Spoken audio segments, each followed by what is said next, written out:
Welcome to the KFA podcast, where our mission is to keep faith alive by kicking ass.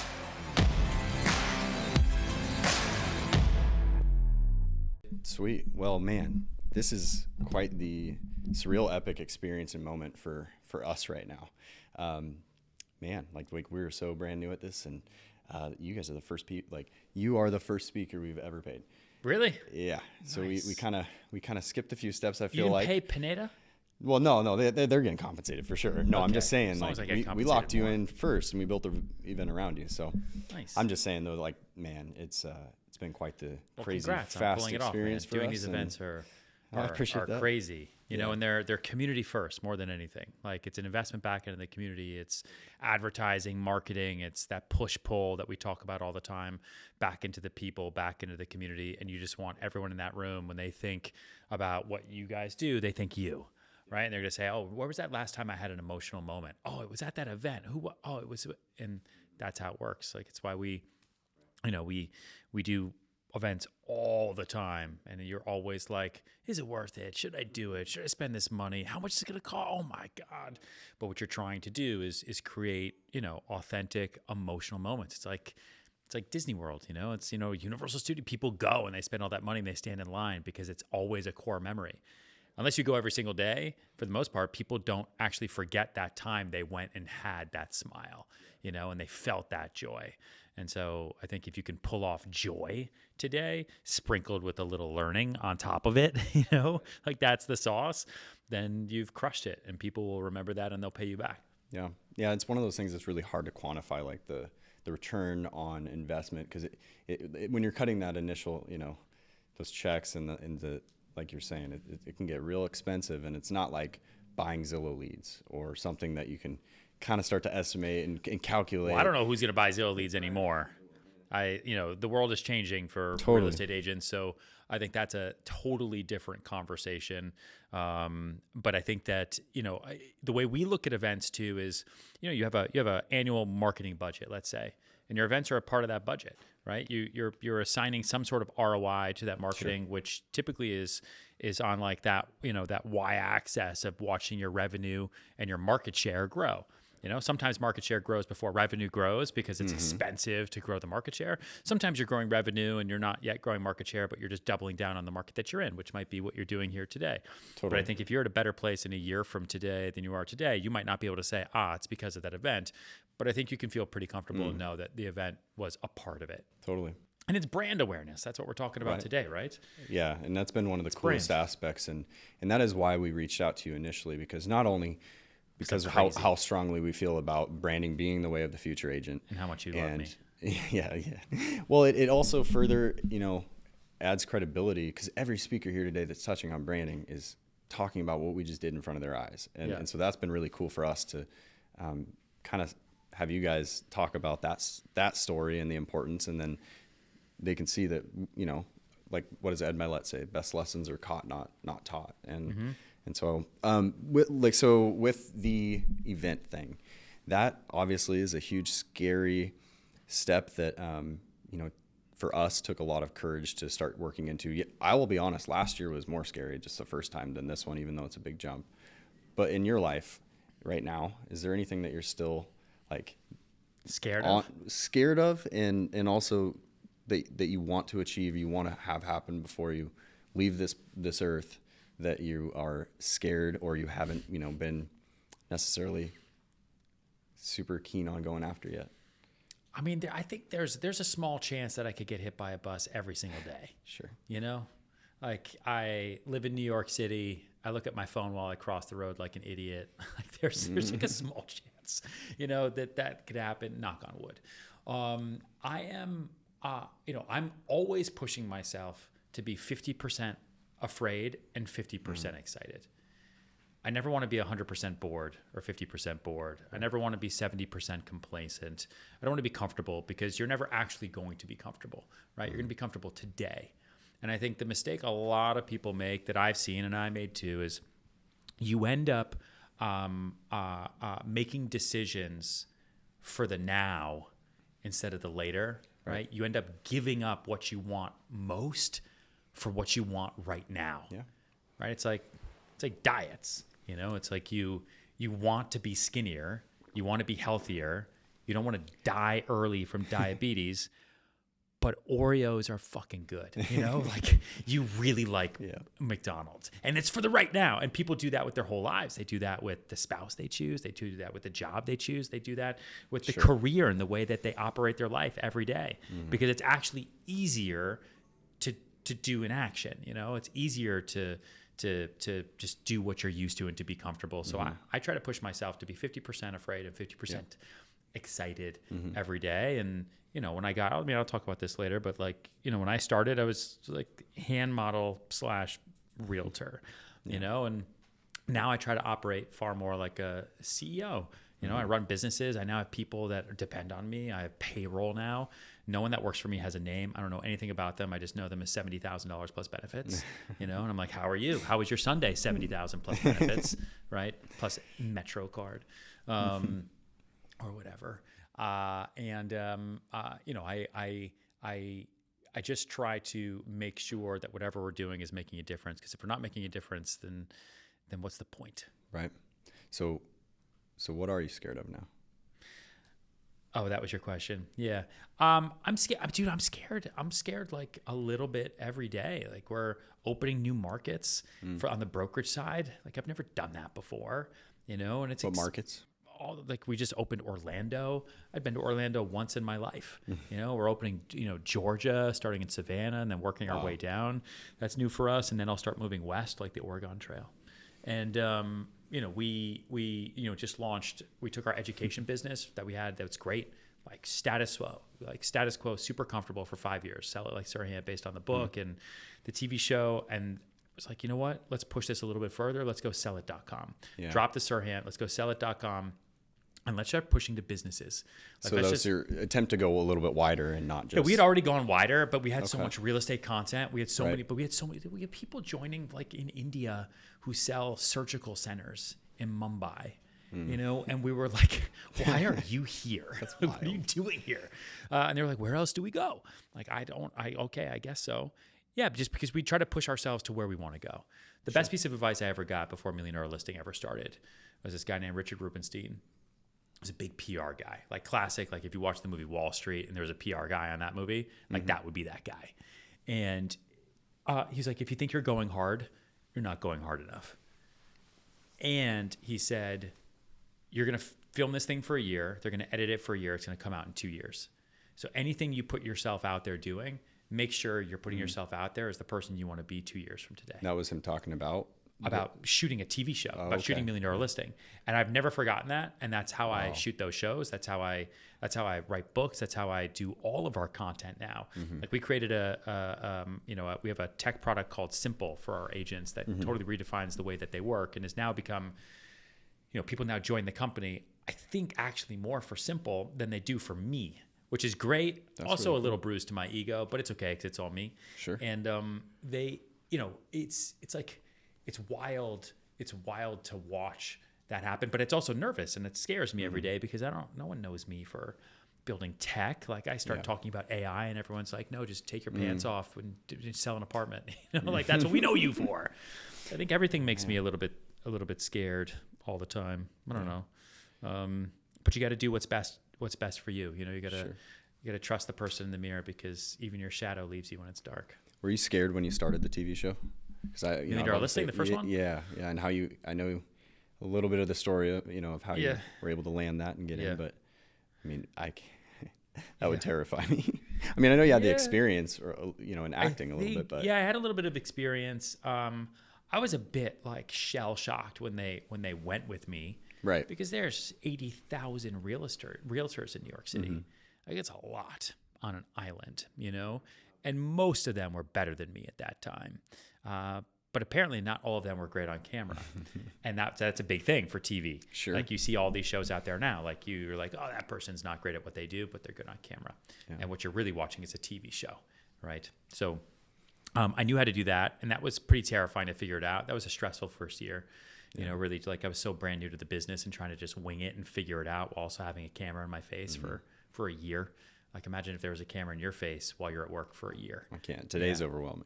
Yeah, but like for like you making phone calls and there's a camera in your face, right. And they were super strict with us, and they said, listen, we're going to film you for a year and we're going to put you on international television show, either being really great or really bad at what you do. So you get to decide. Man. So it was like Real Estate Survivor. It was pretty terrible. The other shows were fine because I pitched those. The new one for Netflix that comes out in a couple months, I was actually more nervous starting the shoot for that. Like you'll watch when it comes out, the first episode is a lot, and a lot happens, and I can see the fear in my own eyes because $1 Million Listing, I wasn't by myself. There's other guys, like the producer, like it was a format. Yeah. Right.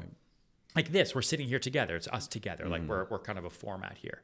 You could just like let me talk and I'll talk for an hour. You don't have to ask me any questions. This is easy. Yeah. But the new one was like a shotgun to the face, where they were like, all right, we're gonna go with you. We're gonna give you this show, and it's gonna be about you and about your business only, and the agents that work with you, and you're gonna produce it and be one of the producers. And if you mess it up, everyone will know.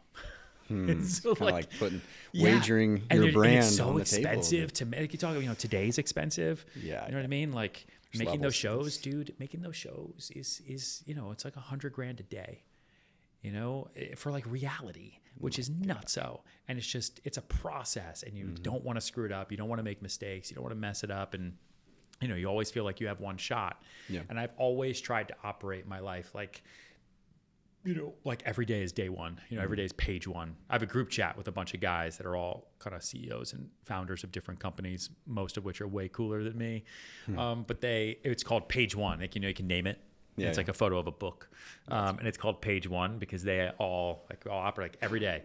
Like if today was page one of this chapter, like how would you operate it? Like what would the first paragraph be? And how do you think about it that way? Otherwise, you're just a continuation of the past couple pages, and that's a boring chapter. Right. Man, that's incredible. So with the stressful. show, I wouldn't say this show is your new show as much as that first one, but everybody talks about imposter syndrome. Did you suffer from some of that? Feel like you were having to fake it till you make it?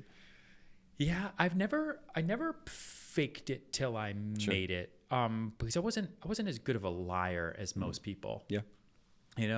Like in New York with like my competitors in the agent business, I learned real fast what lying meant. Right. Like these people would tell me something was blue as I was looking at it and it was red, but they were so convincing that I was like, maybe I'm colorblind. You're right. I might be wrong. That poster is not red. It's actually blue. That's so great. And they're just wild liars. And so that always made me uncomfortable. But what I figured out how to do, which was like my second book, Big Money Energy, which was, I saw all these people with incredible confidence. And that's what I wanted. It's like, how do I fix imposter syndrome? Right? I want to be able to be confident. So why are these people confident in front of me? They've just been doing it for a long time. So they have experience share, or they have a book of knowledge that maybe they got really, really quickly, or they got over a long period of time. Sure. Right? And so then they can just always rely on what they know. And so I said, okay, well, I can't just fast forward 10 years of my life. That doesn't work. But maybe I can just go and memorize information, like do what I did when I was an actor. So I'm just going to memorize everything I possibly can. I'll learn the city. I'll learn the streets. I'll actually go and do the work, like Karate Kid style. Just sit there and try to catch flies and just do it over and over and over, so that when you're finally in the room, you're super confident, and start reading the news and start being aware of current national and international events, so that you can have a legitimate conversation. And that was super, super helpful for me, just help me start acting like myself 2 years in the future, like that guy said. Yeah, I feel like that, at least in the real estate community, that's so overlooked. Like, I don't know a lot of people that actually study the roads. I don't even know if I did. I started at 18 in real estate. Yeah. And I mean, I just feel like that's the incredibly truth, rare and a lot of work, but the truth of it all, I think, for anyone that feels like they have imposter syndrome in any situation, is that no one knows what they're doing, but some do it anyway. Right. And so like that, I mean, that's all of us, no one really knows. You're figuring it out, and you can do things by repetition. you can set up the camera, you can like you've done it 1,000 times. It gets a little bit better every single time, but no one really knows what they're doing. But some just say, I'll figure it out. Right. And you try, you say yes. And then as you get more and more experience, you get better at saying no. And like I said, yes. And for 10 years, I'm on my no and era. Like that's the era that I'm on. That's the decade that I'm on now. Yeah. Well, you deserve it. And you rightfully earned to take that time back and be very decisive. Yeah. So. But I totally relate with that. Cause like, dude, a year and a half ago, I'd be terrified of public speaking, and here we are. Yeah.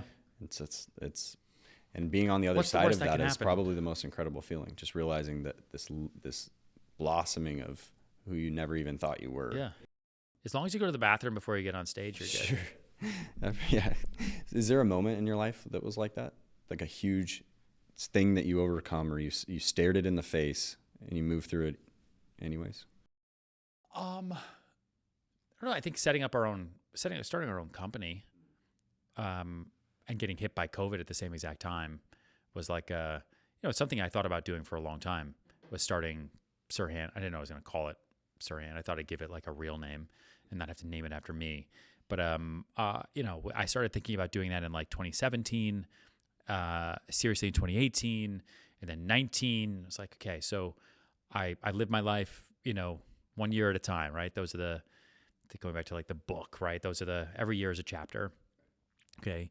So, the decades are like the sections of the book. So 2010 to 2020, it was Ryan Serhant, celebrity real estate agent, TV show, became #1 in New York in 2017. And, like, that's what I'm known for, right? Reality TV, real estate agent. That's what I'm known for. Okay. So that's one chapter.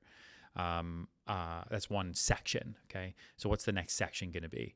I have to grow. I have to expand. That's why I've always said that. Expansion always and always. Yeah. And so I have to build. And so 2020, that's when I'm going to do it. And we set those plans in motion in 2019. And then people started getting sick in China. And then everything got fucked up for a second. But honestly, dude, everything happens for a reason, man. Like thinking back now to how much work it took to set up the businesses, those entities, like come up with everything we needed to come up with to be able to open and launch, in September of 2020, I don't know how we ever would have done it had I had to go to work every day. Like, had I still had to run around, it would have been impossible. Like, cause we just worked all day, every day in COVID New York City, which was totally shut down. Everyone was gone. I walked down the middle of Broadway every day. There was just cops everywhere. It was insane. It was a good, dude, those are the good old days. That's the best. Yeah. I mean, bad for people that died, but like for everybody else, it was just like nice and quiet. Yeah. Well, yeah, no, that's a really good point. So the slowdown was almost necessary, or you didn't realize it was necessary. When am I ever going to get the spring market back?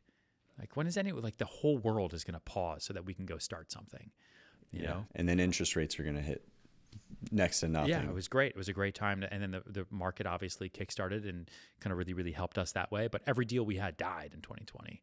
So before we, as we were starting the business. Well, because your escrows are pretty lengthy, I can imagine. Yeah, they're like 60 to 90 days for the most part. Some are even longer with new construction.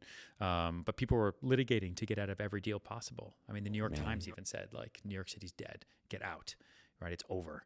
And so, like, it was a lot at the time. And so starting that and getting that off the ground and launching it and not going bankrupt and getting a little bit better every single year now that was a lot. Amazing. Well, sir, I think our time is probably up here. Oh, okay. Unless you want to keep going. I don't know how much time we got. Dude, you're the boss, Applesauce. No, man, I just got to be running around. Let's end with this. So you're going to be on stage, clearly spitting some game about branding. I can imagine a lot that's in your book, a lot of those elements, maybe expanding on some of them. This is going to be played, and I'm sure a lot of people here today are going to watch it afterwards. What's maybe one thing that you get to talk about today, but you'd like to maybe expand on a little bit more? Oof. What's something I get to talk about today that I'd expand on a little bit more? I maybe kind of like what I just said to you, that I've been thinking about a lot, how no one knows what they're doing, but some people do it anyway. Like, especially when it comes to brand, right? You either have a brand or, you have a brand that you don't know about. That's really how it works. Like everyone has a brand, and it's your reputation more than anything, and you figure it out by asking people how to describe you without using your name, right? And just see what they say. And unfortunately, it oftentimes just is superficial. They just describe how you look and like, are you funny? Are you not? Are you serious? Or he likes sports. Like it's super boring. Right. And so then you say, well, there's so much more to me. That's so unfair. Why would you describe me that way? It's like, well, because you've never actually given that person the ammunition to use to define you that way. Wow. So what do you want to be known as? How do you want to be known? Like what makes you tick? And how do you tell the world that? And everyone then gets introspective and they're like, oh, no, there's nothing special about me. But you're the most special person you're ever going to know. Like it's only ever going to be you as far as we're all aware. Right. Do you think I was just going to say, do you think people struggle a little bit too much with just being vulnerable and true about, because to us, like what's worked for us is being very vulnerable. Yeah, listen, I think vulnerability is attractive. I think it's what people want to watch. I think it's why so much content these days is super raw, right? It's people being very raw about how they look, what they look like. The more polished content is today, the worse it actually does. No one wants to be pushed anymore. Everyone wants to be pulled in. So how do you pull people into that message? How do you be more vulnerable? It was wild actually to watch. Like we did $1 Million Listing for 10 years. And then I started, and then I started the company, but like, the first 5 seasons, all anyone cared about was winning. Like the audience, that's all they cared. And you could watch ratings. Yeah. Like, and you could see when people tune in, tune out, and all that. If we were doing a deal and we were winning and making money, and it was like those moments, let's go. More people were tuning in. They liked it. Wolf of Wall Street stuff there. But then something changed in the world. The world changed. The last couple seasons of the show, when we were winning, people turned it off. And they're like, I don't want to see people win anymore. And Bravo, the network, actually started giving us more notes like, we want to see you struggle more. That's what people want now. They don't want to see people win anymore. People want to see you struggle. They want to see you lose. And so those last couple seasons of the show were like getting deals and then losing them. And it was like commissions lost, on screen. And they're like, oh yeah, that's good. Give us the pain. Give us the fear. Yeah. Which is just so wild, right? It's wild. And so I don't know. We'll see with the new show how people react to it. It's a mixture of both. Excited. Do you have a date for when sometime it drops? in the next couple months? Okay. Yeah, it's not up to me. We'll look out There's for bigger powers that be over there. We will make sure that our 42 listeners here tune in Let's for your go, show. 42. By the time this is done, you'll have 43. Oh man, I appreciate it. Well, thank you for sitting down to do this, and I think it's getting close to time. Let's do for it. you to take that stage. Thanks, guys. Rock Clark County. Welcome to the KFA podcast, where our mission is to keep faith alive by kicking ass.